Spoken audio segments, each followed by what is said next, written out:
एक बार गौतम बुद्ध से उनके एक शिष्य ने पूछा, गुरुजी कृपया हमें बताइए कि कर्म क्या है।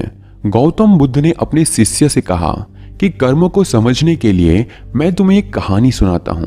इस कहानी से तुम समझ जाओगे कि कर्म क्या है। और दोस्तों, आज मैं आपको वही कहानी सुनाने वाला हूं जो गौतम बुद्ध ने अपने शिष्य को सुनाई थी। और अगर आपको ये कहानी पसंद आई तो लाइक करना मत भूलिएगा। गौतम बुद्ध अपने शिष्यों को कहानी सुनाते हैं कि बुलंद शहर का एक राजा था और वो एक दिन घोड़े पर बैठकर अपने राज्य का भ्रमण कर रहा था। चारों तरफ भ्रमण करने के बाद वो एक दुकान के सामने आकर रुक गया। रुकने के बाद राजा ने अपने मंत्री से कहा कि मंत्री जी, मालूम नहीं क्यों मुझे लगता है कि इस दुकानदार को कल के कल फांसी की सजा सुना दूं। इसे मृत्यु दंड देने की मुझे इच्छा हो रही है। मंत्री राजा से इसका कारण पूछ पाते इससे पहले तो राजा उसके आगे निकल गए। मंत्री ने इस बात का कारण पता करने के लिए अगली सुबह भेष बदलकर आम जनता का रूप लेकर दुकानदार के पास जा पहुंचा। वैसे दुकानदार चंदन की लकड़ियां बेचने का काम करता था। मंत्री ने दुकानदार से पूछा कि भाई आपका काम कैसे चल रहा है। तब दुकानदार ने बताया कि उसका बहुत ही बुरा हाल है। लोग उसकी दुकान पर तो आते हैं, चंदन को सूंघकर उसकी प्रशंसा बहुत ज्यादा करते हैं, लेकिन खरीदता कोई भी नहीं। और उसने आगे बताया कि मैं सिर्फ इसी इंतजार में हूं कि कब हमारे राज्य के राजा की मृत्यु हो जाए और उनके अंतिम संस्कार के लिए मुझसे बहुत सारी चंदन की लकड़ियां खरीद ली जाए और शायद वहां से मेरा व्यापार में और बढ़ोतरी हो जाएगी और मेरा व्यापार भी अच्छा हो जाएगा। मंत्री को सारी बात समझ आ गई कि यही वो नकारात्मक विचार है जिसने राजा के मन को भी नकारात्मक कर दिया है। वो मंत्री बहुत ही बुद्धिमान था, इसीलिए उसने सोचा कि मैं थोड़ी बहुत चंदन की लकड़ियां खरीद लेता हूं।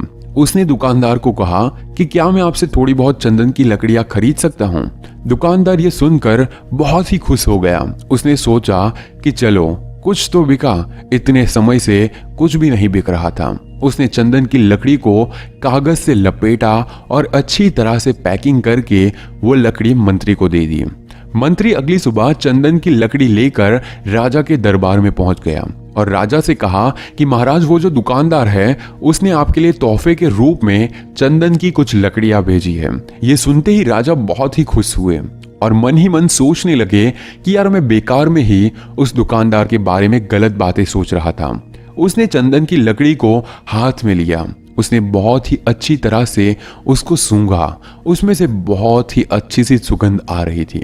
राजा इससे बहुत ज्यादा खुश हुए और उस राजा ने दुकानदार के लिए मंत्री के हाथों से सोने के सिक्के भिजवा दिए। उसी आम जनता का रूप लेकर मंत्री अगले दिन सोने के सिक्के के साथ दुकानदार के पास पहुंचा। दुकानदार बहुत ही खुश हुआ। उसने सोचा कि मैं राजा के बारे में कितनी गलत बातें सोच रहा था। राजा तो बड़े ही दयालु है। और यहीं पर गौतम बुद्ध ने यह कहानी खत्म कर दी। ये कहानी जब खत्म हुई तब गौतम बुद्ध ने अपने शिष्यों से पूछा कि अब आप बताइए कि कर्म क्या होता है। शिष्यों ने उत्तर देते हुए कहा कि शब्द ही हमारे कर्म है। हम जो काम करते हैं वही हमारे कर्म है। जो हमारी भावनाएं हैं वही हमारे कर्म है। गौतम बुद्ध ने सभी शिष्यों के जवाब सुनने के बाद ये कहा, आपके विचार ही आपके कर्म हैं। अगर आपने अपने विचारों पर नियंत्रण करना सीख लिया तब आप एक महान इंसान बन जाते हैं।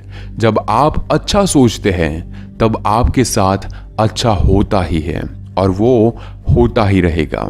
इसीलिए मैं भी कहना चाहूंगा कि अगर आप अच्छा सोचोगे तो दूसरे लोग भी अपने आप आपके बारे में अच्छा सोचने लग जाएंगे। और अगर आप चाहें कि गौतम बुद्ध की ये बातें लोगों तक पहुंचे तो इस वीडियो को जरूर शेयर कीजिए और ये कहानी पसंद आई तो इस वीडियो को लाइक जरूर कीजिए।